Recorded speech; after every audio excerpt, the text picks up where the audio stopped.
नमस्कार, आप देख रहे हैं मौसम तक चैनल। मैं हूं देवेंद्र त्रिपाठी। साइक्लोनिक स्टॉर्म गुलाब अब शाहीन बन चुका है।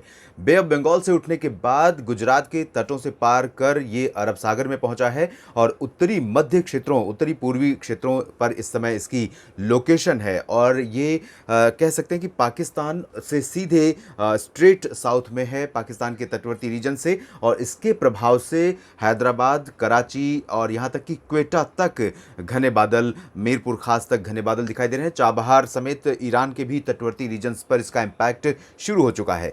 ये सिस्टम पश्चिमी और उत्तर पश्चिमी दिशा में लगातार आगे बढ़ रहा है और अनुमान यह है कि अगले 24 से 36 घंटों के भीतर ही ये सीवियर साइक्लोनिक स्टॉर्म बन जाएगा और उसके बाद वेरी सीवियर साइक्लोनिक स्टॉर्म भी बन सकता है।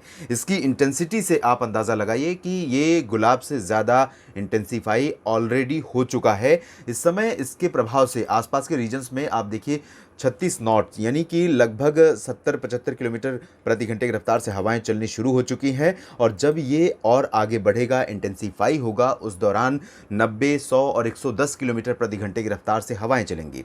इस समय आपने देखा कि सितंबर महीने में बंगाल की खाड़ी बहुत ज़्यादा सक्रिय रही और अरब सागर की तुलना में ज़्यादा सक्रियता वहाँ देखने को मिली। मानसून सीजन में ऐसा आमतौर पर होता भी है।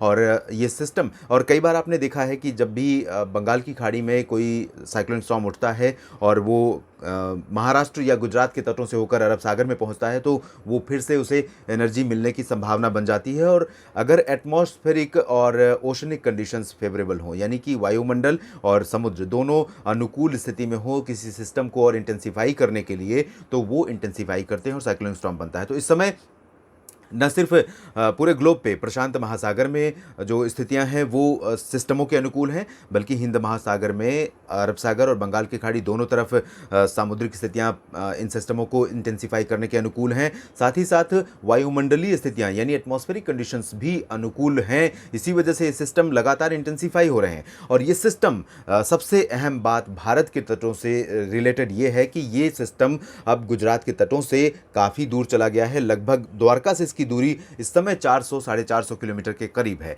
और अब पश्चिमी दिशा में जा रहा है। दूरी भारत के तटों से, भारत के ज़मीनी भागों से दूर होती जाएगी। तो इसका इम्पैक्ट न सिर्फ गुजरात पर, बल्कि जो कोस्टल रीजन है, वेस्टर्न कोस्ट का रीजन है, इन भागों पर देखने को नहीं मिलेगा।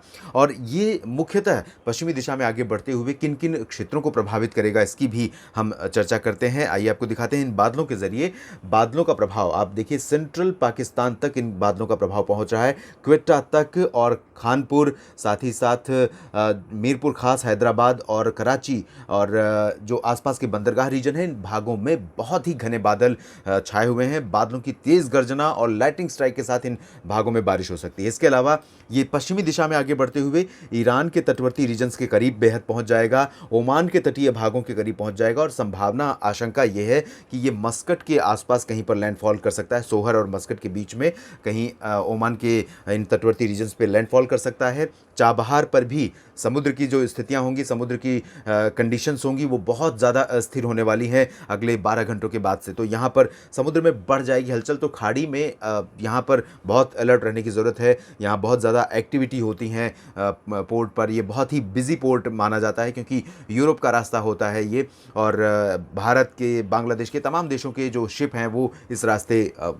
यहाँ पर जो व्यापार है वो इन बंदरगाहों के रास्ते होता है। तो यहाँ पर इस समय सी कंडीशंस बहुत ही अनफेवरेबल होंगी, यहाँ पर बहुत सतर्क रहने की ज़रूरत होगी। और आने वाले समय में ये 48 घंटों तक यहाँ पर अपना असर दिखाएगा और मस्कट में ये मस्कट और आसपास के इलाकों पर लैंडफॉल कर सकता है। उस दौरान इसकी कंडीशंस, इसकी इंटेंसिटी, इसकी स्ट्रेंथ जो होगी वो वेरी सीवियर साइक्लोनिक स्टॉर्म की हो सकती है। यानी 100 से 120 किलोमीटर प्रति घंटे की रफ्तार से हवाएं चलेंगी इसके प्रभाव से, और हवाओं की गस्टिंग स्पीड जो होगी 140 किलोमीटर प्रति घंटे तक जा सकती है। तो तबाही मचाने की पूरी क्षमता इसमें होगी, चाबहार से लेकर मस्कट और सोहर के बीच में, इस खाड़ी रीजन में।